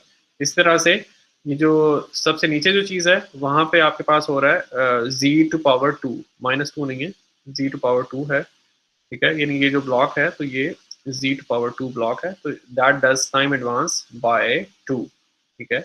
उसमें भी यही होगा कि 0 1 2 3 जो एम्पलीट्यूड्स हैं 4 एम्पलीट्यूड 5 एम्पलीट्यूड 6 एम्पलीट्यूड। लेकिन अब क्या है कि it begins from which index, -2 -1 0 1 2 3। और अब आप जो है वो डेसीमीटर ब्लॉक की आउटपुट जो है उसको स्केच कर लें। डेसीमीटर ब्लॉक की output, okay let's sketch it. तो डेसीमीटर में क्या करना है, रिकॉल कि 0 इंडेक्स वाला सैंपल रिटेन करेंगे और उससे आगे कितने सैंपल्स आपने डिस्कार्ड करने हैं, कैपिटल M - 1, तो कैपिटल M 3 है तो 2 सैंपल्स डिस्कार्ड करने हैं। तो ये सैंपल भी गया, ये सैंपल भी गया, फिर ये सैंपल पिक हो गया, ये सैंपल डिस्कार्ड, ये सैंपल डिस्कार्ड। तो आपके पास क्या चीज़ आई है, आई थिंक 2 आपके पास सैंपल्स आ गए। पहले सैंपल का एम्पलीट्यूड 1 है और अगला जो सैंपल है उसका एम्पलीट्यूड कितना है 1 2 3 4 है उसका एम्पलीट्यूड, और नए इंडेक्सेस आ जाएंगे 0 और 1 अगेंस्ट n। और ये कौन सा सिग्नल है जिसको आप कह रहे हैं e सबस्क्रिप्ट 0n, ठीक है, ये हो गया। और फिर नेक्स्ट वन 0 इंडेक्स पे जो सैंपल है वो रिटेन करना है, उससे आगे वाले 2 सैंपल्स डिस्कार्ड करने हैं, फिर उससे आगे वाला रिटेन करना है, फिर ये डिस्कार्ड करना है। और ऑफ कोर्स लेफ्ट साइड पे जाएंगे तब भी आपने दो डिस्कार्ड करके ही पिक करना था। तो यहाँ पे अब आपके पास कौन सी चीज़ आ गई है, जीरो इंडेक्स पे आपके पास क्या चीज़ बची हुई है, सैंपल है जिसकी वैल्यू 2 है, और फिर इंडेक्स 3 पे एक चीज़ बची हुई है, ठीक है, जो अब इंडेक्स 1 पे हो जाएगी नई इंडेक्सिंग के मुताबिक, और उसकी वैल्यू कितनी थी, इसकी वैल्यू 1 है, 2 है, 3, 4, 5, उसकी वैल्यू है 5, ठीक है, ये हो गया। और फिर लास्ट वन, उसमें भी एक है जीरो इंडेक्स पे जो सैंपल है वो रिटेन करना है, अगले 2 सैंपल्स डिस्कार्ड हो रहे हैं, उससे अगला जो है वो सैंपल रिटेन हो रहा है। फिर लेफ्ट साइड पे जाएं, लेफ्ट साइड पे भी यही मामला है कि 2 सैंपल्स डिस्कार्ड करके फिर आप कुछ रिटेन करेंगे। तो इवेंचुअली क्या चीज़ आपके पास बच गई है, जीरो इंडेक्स पे सैंपल बच गया है, उसका एम्पलीट्यूड कितना है, 3 है, और फिर नेक्स्ट इंडेक्स आपके पास 1 है, उस पर कौन सा सैंपल आया है, जो पुराने इंडेक्स 3 पे था जिसका एम्पलीट्यूड कितना था, 6 था। तो this is what you get, ठीक है। इवेंचुअली हो क्या रहा है, अब मैं यहाँ पे फिर दोबारा से इनके जो 3 पॉलीफेज कंपोनेंट्स हमारे पास आए ना, मैं उनको स्केच करने की कोशिश कर रहा हूँ। पहला पॉलीफेज कंपोनेंट जो है, जो जिसको हम कह रहे हैं E0 ऑफ n, उसमें क्या है, 2 सैंपल्स हैं और उनके एम्पलीट्यूड्स कितने हैं, 1 और 4। और जो अगला पॉलीफेज कंपोनेंट है वो E1 ऑफ n है, उसके कितने कंपोनेंट्स हैं, उसमें भी 2 सैंपल्स हैं, एक का एम्पलीट्यूड 2 है, उससे अगले का एम्पलीट्यूड 5 है, और ये चीज़। और फिर जो तीसरा पॉलीफेज कंपोनेंट है वो क्या है, उसमें भी 2 सैंपल्स हैं, और पहले सैंपल का एम्पलीट्यूड 3 है, नेक्स्ट का 6 है, और 0 1 इंडेक्स में है, और टाइम डोमेन में सारी स्केचिंग हो रही है, और इसको आप लिख रहे हैं E2 ऑफ n। तो ये मामला है। तो अब यानी कि ये जो 3 जो पॉलीफेज कंपोनेंट्स हैं, मैं इनको दोबारा अगली स्लाइड पे फिर से लिखता हूँ सो दैट के हम इजीली देख सकें। तो ये मेरे पास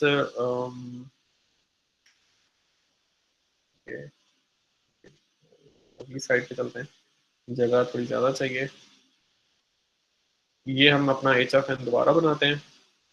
एच ऑफ एन क्या था, इट स्टार्ट फ्रॉम 0, ठीक है, 1 फिर 2 फिर 3 फिर 4 फिर 5 और फिर 6, और इनके इंडिसेस दे दें 0 1 2 3 4 5, 1 2 3 4 5 6। अब इस एच ऑफ एन को हमने 3 पॉलीफेज कंपोनेंट्स में स्प्लिट कर दिया है, ठीक है, और वो जो 3 पॉलीफेज कंपोनेंट्स हैं वो हमने अभी बनाए भी हैं। मैं फिर दोबारा से स्केचिंग कर रहा हूँ।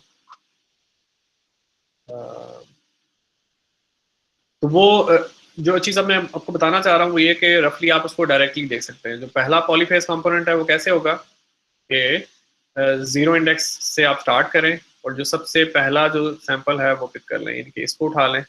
फिर क्योंकि कैपिटल M फ्री है तो M-1 सैंपल छोड़ दें, यानी कि 2 सैंपल छोड़ दें, उससे अगला पॉलीफेज कंपोनेंट उठा लें। तो ये जो 2 हैं ये आपके पास क्या चीज़ बन जाएगी, ये आपका E0 है, ये जो हमने निकाला था, यानी कि जो हमने सिस्टमेटिकली कंप्यूट किया था वो डायरेक्टली आप बाय इंस्पेक्शन भी कर सकते हैं। इसी तरह से जो जो नेक्स्ट पॉलीफेज कंपोनेंट है उसका क्या मामला है, ये स्टार्ट फ्रॉम इंडेक्स 1, ठीक है, और एक सैंपल उठाएं, फिर 2 सैंपल्स छोड़ दें, और फिर एक सैंपल उठा लें, ठीक है, यानी कि ये सैंपल और ये सैंपल। तो वो आपके पास क्या बन जाएगा, ये यहाँ पे आप बना सकते हैं 2 और 5, और ये कौन सा पॉलीफेज कंपोनेंट है, E1 ऑफ n।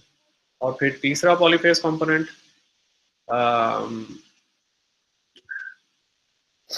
उसका यही है कि पहला सैंपल पहले पॉलीफेज कंपोनेंट ने बुक कर लिया है, दूसरा सैंपल दूसरे पॉलीफेज कंपोनेंट ने बुक कर लिया, तो आपके पास तीसरा सैंपल ही बचता है, तो इसको उठाएं, ठीक है, यानी कि ये सैंपल, और फिर 2 सैंपल छोड़ दें, 1 और 2, फिर उससे अगला सैंपल जो है वो आप उठा लें। तो ये चीज़ आ जाएगी आपके पास यहाँ पे कि 0 और 1 इंडेक्स पे आपके पास क्या है, 3 और 6। तो ये चीज़, अब ये कौन सी चीज़ है आपके पास, थर्ड पॉलीफेज कंपोनेंट, ठीक है। तो ये यानी कि यू रफली नो कि इंडेक्स 0 से स्टार्ट करें, सैंपल उठा लें, वो पहले पॉलीफेज कंपोनेंट के पास जाएगा, कैपिटल M 3 है तो उसके बाद 2 सैंपल छोड़ दें और अगला उठा लें, और एंड सो ऑन।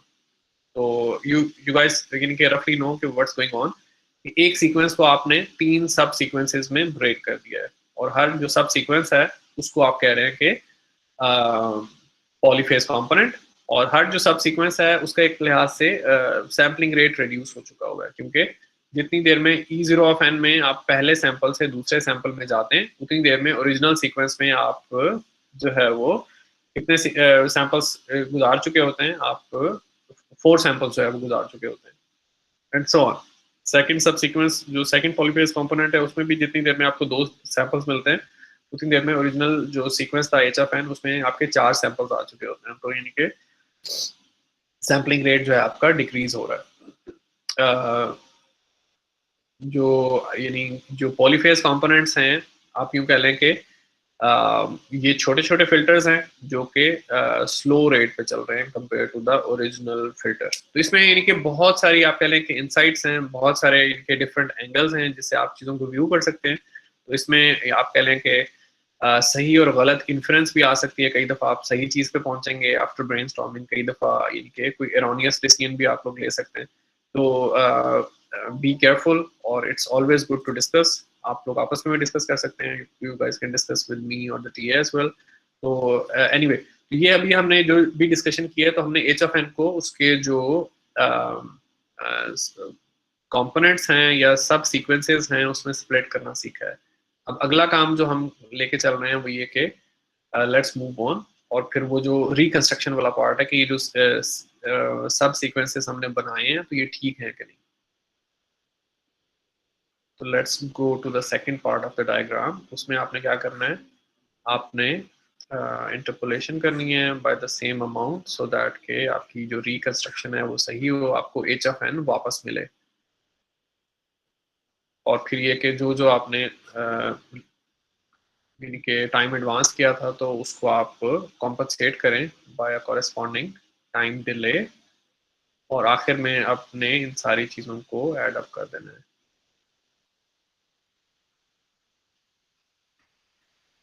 ये चीज़, तो यहाँ पे इनपुट जो है वो वही है E0, यहाँ पे इनपुट E1 है, यहाँ पे इनपुट E2 है। E0 क्या थी आपके पास, 1 था और 4 था। अब चीज़ें जो हैं they are not according to scale, क्योंकि जगह नहीं है हमारे पास इतनी। और यहाँ पे जो E1 ऑफ n है वो क्या है आपके पास, वो है आपके पास 2 और 5, और इसी तरह से जो E2 ऑफ n है वो आपके पास क्या है, 3 और 6। तो वंस अगेन जो एम्पलीट्यूड्स हैं वो स्केल के मुताबिक नहीं हो रहे, लेकिन हमारे पास जगह नहीं है, तो इसलिए I can not do anything about it. तो अब जब आपने इंटरपोलेशन की है, तो अब आपने टाइम डोमेन स्केचेस बनाने हैं। तो इंटरपोलेशन के बाद क्या हो रहा है, आपने you guys know the rule कि कैपिटल M3 है, तो आपने हर 2 सैंपल्स के दरमियान M-1 यानी कि 2 जीरोस एम्बेड करनी है। तो पहला सैंपल जो है वो 0 पे है और उसकी वैल्यू 1 है, फिर 2 जीरोस आपने एम्बेड कर दी, और फिर आपने अगला सैंपल लिखा है। तो अब आपकी इंडेक्सिंग जो है वो चेंज हो गई है, तो ये मामला हो गया है। और इस तरह से फिर E0 ऑफ n को जो है आप इंटरपोलेट करें, तो फिर आपके पास क्या चीज़ आएगी, पहला सैंपल जो है उसका मैग्नीट्यूड 2 है 0 पे, फिर 2 जीरोस आपने एम्बेड किए हैं, फिर अगला सैंपल है जिसका मैग्नीट्यूड 5 है। इंडिसेस आप लिख हैं 0 1 2 3, और इस तरह से फिर लास्ट में ये 0 इंडेक्स पे जो सैंपल है उसका मैग्नीट्यूड 3 है, फिर 2 जीरोस एम्बेड किए हैं, फिर आपके पास अगला सैंपल है जिसका मैग्नीट्यूड 6 है, और 0 1 2 3 ये काम हो गया। और फिर जो पहली कॉपी है वो एज इट इज आ रही है, उसमें कोई मसला नहीं है। जो दूसरी कॉपी है उसमें एक डिले आपने करना है, तो डिले कैसे करेंगे, सिग्नल को शिफ्ट कर दें टुवर्ड्स राइट, यानी कि वही सैंपल्स हैं। पहले सैंपल का एम्पलीट्यूड 2 है, लास्ट का एम्पलीट्यूड 5 है, लेकिन उनके इंडेक्सेस चेंज हो रहे हैं। जो चीज़ पहले 0 पे थी वो 1 पे है, 1 2 3 4। और इसी तरह से यहाँ पे जिसमें आपने 2 का डिले देना है, तो उसमें भी एक है जो भी आपका सीक्वेंस है इट रिमेन्स द सेम, यानी एम्पलीट्यूड वगैरह डेफिनेटली चेंज नहीं हो रहे, लेकिन इंडेक्सेस चेंज हो रहे हैं। जो इंडेक्स 0 से आपका सीक्वेंस स्टार्ट हो रहा था तो वो 2 से स्टार्ट होगा, 2 3 4 5, और आखिर में आपने इन 3 चीज़ों को ऐड अप करना है। अब वो कौन सी 3 चीज़ें हैं उनको हम यहाँ पे बना लेते हैं। पहला जो है आपके पास वो 0 से स्टार्ट हो रहा है और 0 पे ही एम्पलीट्यूड 1 है, फिर 2 जीरोस हैं, और फिर इंडेक्स 3 पे 4 है, और फिर उससे आगे जो है जो चीज़ है नेक्स्ट वन, तो वो 1 से स्टार्ट हो रहा है, इनके 0 पे वो 0 ही है और 1 पे उसका एम्पलीट्यूड 2 है, फिर 2 जीरोस हैं और फिर आपके पास है 5। तो इंडेक्सिंग आप देख लें, 0 इंडेक्स 1 2 3 4 और फिर उससे आगे वाला 2 से स्टार्ट हो रहा है, तो 0 और 1 पे कुछ भी नहीं होगा और 2 पे उसका एम्पलीट्यूड कितना है, 3 है और 3 और 4 पे जीरोस हैं और फिर 5 पे उसका एम्पलीट्यूड जो है वो 6 है। फिर इंडेक्सिंग आप नीचे लिख लें, 0 1 2 3 4 और 5। तो आई एज्यूम के आपको नज़र आ रहा है, जो चीज़ मुझे भी नज़र आ रही है कि जब आप इन तीनों चीज़ों को ऐड करेंगे, जो चीज़ आपके पास बनेगी तो वो ये होगा कि 1 फिर 2 फिर 3 फिर 4 और फिर 5 और फिर 6, 1 2 3 4 5 6 और ये इंडेक्सेस 0 1 2 3 4 5। तो ये जो सीक्वेंस है ये वही सीक्वेंस है जो आपने ओरिजिनली जो है जिसको डिकम्पोज किया था। तो मकसद ये कि जो जो ब्लॉक्स हमने इस ब्लॉक डायग्राम में लगाए हैं, तो all these blocks they are doing their suppose task in a precise and efficient way. ये फिगर 432 जो है इसको हम सब मिलके दोबारा से स्टेयर करते हैं, इसको दोबारा हम और से देखते हैं। तो ये हमारे पास जेनेरिक ब्लॉक डायग्राम है जिसमें आपने किसी भी सीक्वेंस को एच एफ एन, और एच एफ एन क्योंकि by definition H F N का मतलब ये लेते हैं कि कोई फिल्टर है या कोई एल टी एस सिस्टम है जिसका इम्पल्स रेस्पॉन्स है। तो किसी एल टी एस सिस्टम के इम्पल्स रेस्पॉन्स को जो कि इटसेल्फ एक सीक्वेंस होता है, तो आप उस सीक्वेंस को पॉलीफेज कंपोनेंट में डिकम्पोज कर रहे हैं। ये जहाँ पे मैं यानी कि माउस ओवर कर रहा हूँ, तो ये इसमें लेफ्ट साइड पे जो भी आपको ब्लॉक्स नजर आ रहे हैं, तो ये डीकम्पोजिशन के लिए। तो जो ईज आपके पास आ जाते हैं we call them polyphase component, और जो अगला जो हमारे पास हाफ पोर्शन है इस ब्लॉक डायग्राम में, दैट इज फॉर रिकंस्ट्रक्शन, जो हमारी अपनी आप कह लें कि इंटरनल सेटिस्फेक्शन के लिए कि did we do the composition in the right way और नॉट। ठीक है, तो जेनेरिक वे में आप एम पॉलीफेज कंपोनेंट्स बना रहे होंगे, ठीक है, तो जिसके लिए उन्होंने यहाँ पे डॉट्स वगैरह शो किए हैं कि कितने पॉलीफेज कंपोनेंट्स आपने करने हैं। जबकि हमने जो अभी जो एग्जांपल किया तो उसमें हमने एम को 3 सेट किया हुआ था, तो हम एक सीक्वेंस ऑफ इंटरेस्ट को 3 पॉलीफेज कंपोनेंट्स में स्प्लिट कर रहे थे। सादा लफ्जों में ये कि एक सोफिस्टिकेटेड फिल्टर के बजाय 3 छोटे छोटे फिल्टर्स हम कर रहे थे, जिसका नेट इफेक्ट वो होगा जो कि होपफुली ओरिजिनल फिल्टर का था। अब फिर ये जो 432 है उसी का जो वेरिएंट है वो फिगर 433 है। अब फिगर 433 किस तरह से फ़र्क है 432 से, उसमें सिर्फ और सिर्फ ये कि जब आप इन ब्लॉक डायग्राम्स को काफ़ी देर तक देखते रहते हैं तो फिर you find more and more efficient ways to realize it. कैसे? जैसे जो टॉप डायग्राम है उसमें जब आप टाइम एडवांस कर रहे हैं तो पहली की दफ़ा आप जो है वो एच एफ एन को जी में से गुजारते हैं, दूसरी दफ़ा आप एच एफ एन को जी स्क्वायर से गुजारते हैं, तीसरी दफ़ा आप एच एफ एन को जी क्यूब से गुजारते हैं एंड सो ऑन।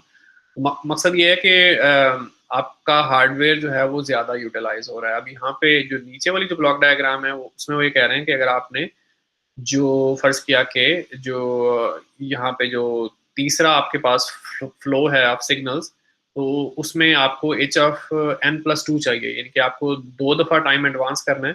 तो आप एक जी और एक जी स्क्वायर यूज करने के बजाय आप 2 जी यूज कर लें, इनके 2 टाइम एडवांस यूज कर लें सीक्वेंशियल वे में, so that will B kind of saving on the hardware side. तो इनके दोनों डायग्राम्स इक्विवेलेंट हैं अदरवाइज। इसी तरह से दूसरी साइड पे जब आपने जी इनवर्स और जी माइनस 2 करना है, तो उसके बजाय आप 2 दफ़ा जी इनवर्स करेंगे तो आपके पास हार्डवेयर सेविंग होगी।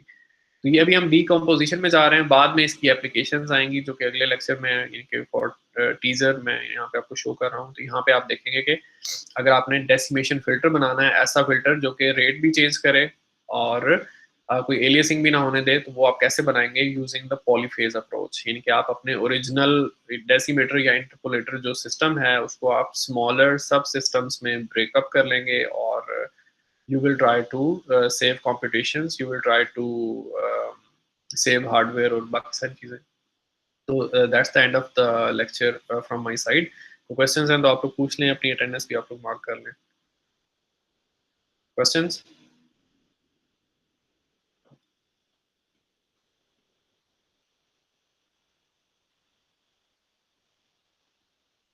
सर अगर हम इसको डिकम्पोज करेंगे तो उससे हमारा हार्डवेयर भी तो बढ़ेगा ना?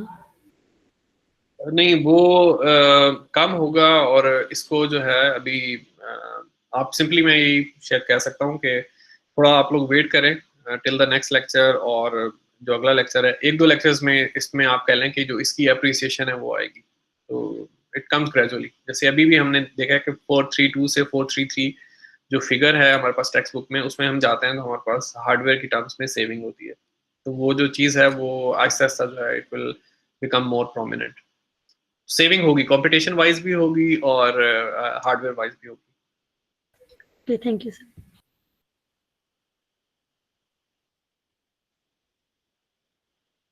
कोई और question? Okay, if there are no further questions, so that's the end. तो I'll see you guys next week, और उसमें यही पॉलीफेज डिकम्पोजिशन का जो टॉपिक है वो हम कंटिन्यू करेंगे। अल्लाह हाफिज़।